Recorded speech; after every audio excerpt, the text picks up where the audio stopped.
Hello, Robs. Looking back on my old newspaper, I recall a story, a Christmas story. No, we're not talking about Inkster's Black Santa. Watch me set the house on fire putting this over candles. Oh my God, that's bad. Don't do that. Which year was this? Hey, I didn't even put the year on it, so I don't know. I believe it was 2023. And the story, Santa and the Witch's Broom. Let me turn on this. There we go. Santa and the Witch's Broom, which was not a particularly amazing story. But we shall read it. When Santa Rode the Witch's Broom, 1989, by Marion Kuclo, who went by the name of Gundella the Witch. Reprinted with permission, with illustrations by Gloria Ladd. Dolly Witch was a short, fat witch with a rather green complexion. She really wasn't very pretty, but then she really wasn't very ugly either, as witches go. Dolly was a jolly witch. She laughed a lot, and when she laughed, she shook all over like a bowl of green jello. Dolly had a nice little house, a friendly fat cat, and a really fine broom that could fly as fast and as high as any witch broom ever made. Dolly was a happy witch, but there was one thing that she wanted very much, more than anything else in the whole world. Dolly wanted to fly with Santa on Christmas Eve and help him deliver presents to all the boys and girls. Year after year, Dolly wrote to Santa and offered her help, and year after year, Santa wrote back and said, "No, thank you." Santa told Dolly that witches belonged to Halloween, not Christmas, and no way could she help him. Why, that would be as silly as Santa going out trick-or-treating. One year, Dolly Witch decided that she would prove to Santa that a witch could do something Christmassy, and then maybe he would let her help him. Now, let's see, just what could I do, thought Dolly. Maybe I could knit him some mittens, she thought. No, that would never do. The last time Dolly tried to knit mittens, they each had 5 thumbs. She thought of singing Christmas carols, but no, that wouldn't do either. Dolly's voice resembled that of a bullfrog trying to sing soprano. Then Dolly got a wonderful idea. Why hadn't she thought of it before? And I misspelled thought. She would bake Santa a fruitcake. That's what she'd do. Dolly was a very unusual cook. Everyone said so, and all the other witches went wild over her delicious brews. Of course, Dolly had never baked a fruitcake before, but it wouldn't be too hard. She would just get a good recipe and add her own special touches here and there, and it would surely be a success. So Dolly Witch found a recipe for fruitcake, and she followed it very carefully. Cream half cup of butter with half a cup of sugar, and add 3 well-beaten eggs. Here, Dolly Witch stopped for a minute. The book didn't say what kind of eggs to use. Should she use goose eggs, hawk eggs, or buzzard eggs? Turtle eggs were the hardest to come by, and most witches considered them a real delicacy.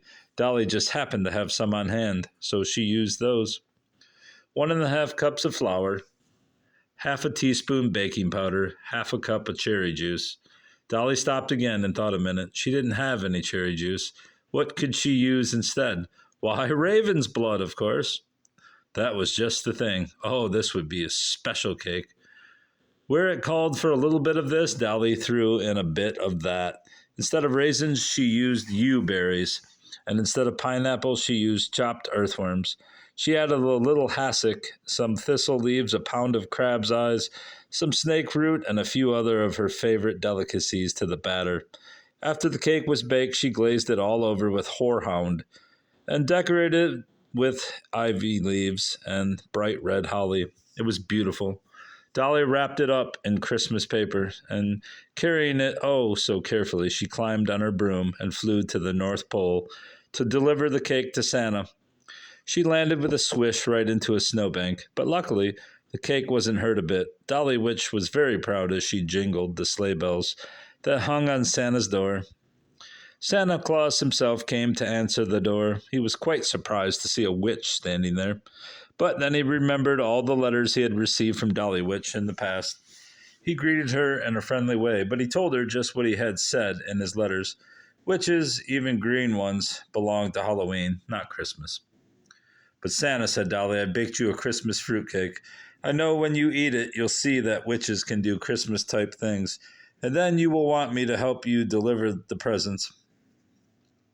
Santa took the cake and thanked her. He promised to call Dolly if he needed any help, but he thought to himself that he could really handle Christmas quite well without her. And Dolly went home to wait. Santa looked at the cake. It did look nice. And come to think of it, he was a bit hungry. Santa poured himself a glass of milk, cut a large slice of Dolly's cake, and sat down to eat it. Yes, he was hungry. He opened his mouth and took a great big bite of the special cake. Santa couldn't believe his senses. Never, no, never had he tasted anything so awful. He spit and sputtered, and he sputtered and spit. It was positively the worst cake anyone could imagine.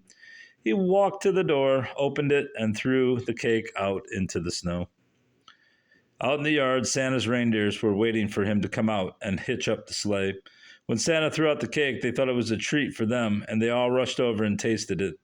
It was different from anything they had ever tasted before, but they thought it was rather good, and they ate every last bit of it, even the crumbs. Inside the house, Santa was very busy filling his bag with toys and goodies for the little children. When he was finally ready to leave, he went to the door and whistled for the reindeer. He waited, but the reindeer didn't come. He whistled again. When the reindeer still didn't come, Santa Claus became worried. He walked around the house, and there they were, every last one of them, rolling in the snow, moaning and groaning with terrible stomach aches. Santa called Mrs. Claus to come and help.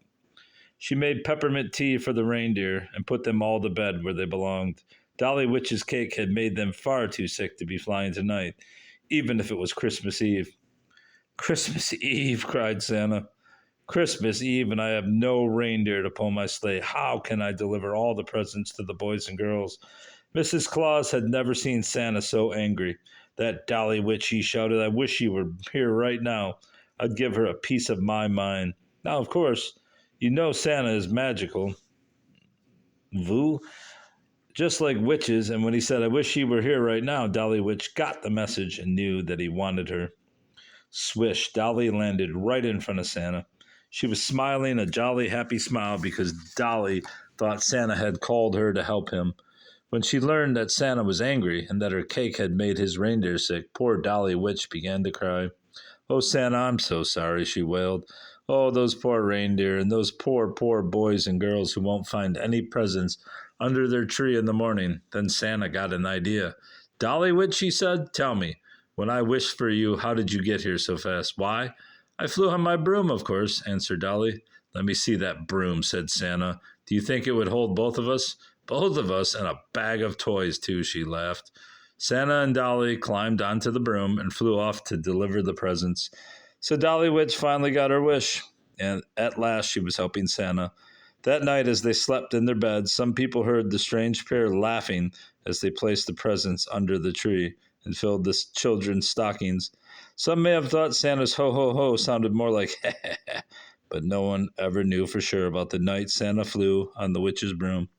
But now you do. And here is Gundella's fruitcake. In addition to being a short story writer, Marion Kuclo wrote a food column, Kitchen Witch, for The Observer and eccentric newspapers under the name of Gundella. Here is her recipe for a dark fruitcake she says is moist and chewy, and best of all, easy to make. 3 eggs beaten, 1 can sweetened condensed milk, 2 cups prepared mincemeat, 1 jar, 1 cup chopped dates, 1½ cups any candied fruit, 1 cup nut meats, 2 cups cornflake crumbs, 1 teaspoon baking soda, 1 cup flour. Mix together eggs, milk, mincemeat, nuts, fruit, and baking soda. Add cornflake crumbs and flour. Pack into greased, paper-lined pans, loaf or tube.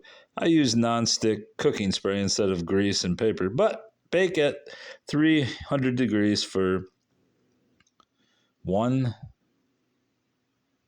the hell does that say? Oh, it's supposed to be 1.5 to 2.5 hours, but I put 1 and 2 hours.